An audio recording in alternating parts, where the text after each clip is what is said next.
Hey everyone, and welcome to this episode of Ask a Doula Giver. My name is Suzanne O'Brien. We have a great question today, and this comes in from Sherry R. And she says, Suzanne, how can I help my mom take care of my dying father when she just will not accept any help? Okay, so this is not an uncommon thing, and let's go underneath the hood of the car, as I always say, to see what is really happening here. One of the things I feel like right now that's happening with caregivers is we are constantly in a fight or flight experience with this end of life because we don't talk about it. We don't prepare for it. When it comes, and we know it's going to come at some point, everyone is in shock, right? Everyone is scrambling, and many times we come on the end of life services on hospice very late in the process. So it's almost like this runaway train that got really so far ahead of us, and we almost can't stop it and even can't really think clearly. So one of the things I will notice with caregivers is their control and their fear, and they're not wanting to move from the bedside, and they don't want to let anyone else help at times, because they're afraid of giving up that control, right? That this whole thing seems so out of control that that's the one thing that they're able to sort of, be there every minute, and they're afraid to even step away from that momentum.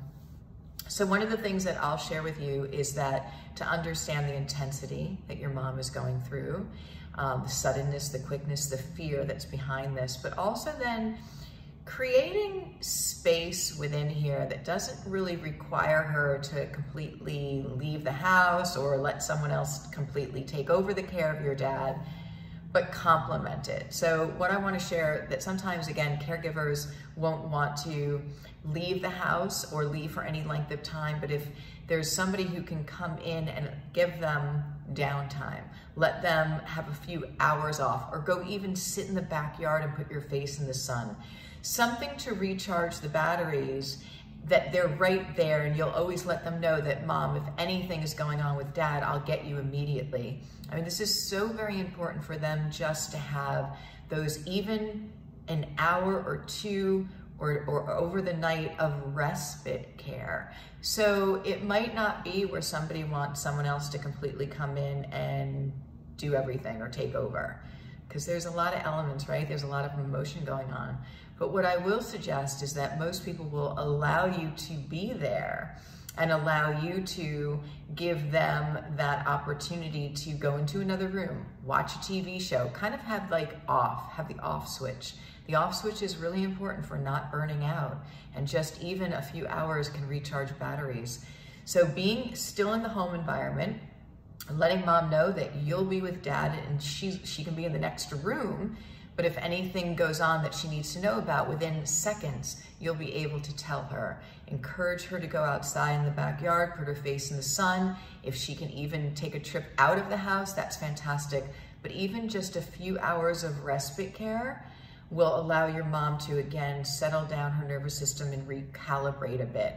So sometimes, again, people resist help because they are so deep in it, and it's a runaway train, like the crisis of what's happening, and they don't have any time to even think clearly. Implementing a few short ways that you can complement the care that they're given, not replace it, but complement the care and allow them to get some downtime, would be extremely beneficial.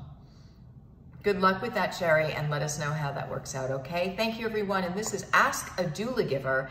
If you have any questions about end-of-life care or anything to do with life, end of life, because they're not exclusive of one another, please let me know by sending an email to askadoulagiver@gmail.com, and I'll be happy to answer it. Thank you so much, everyone. Sending love.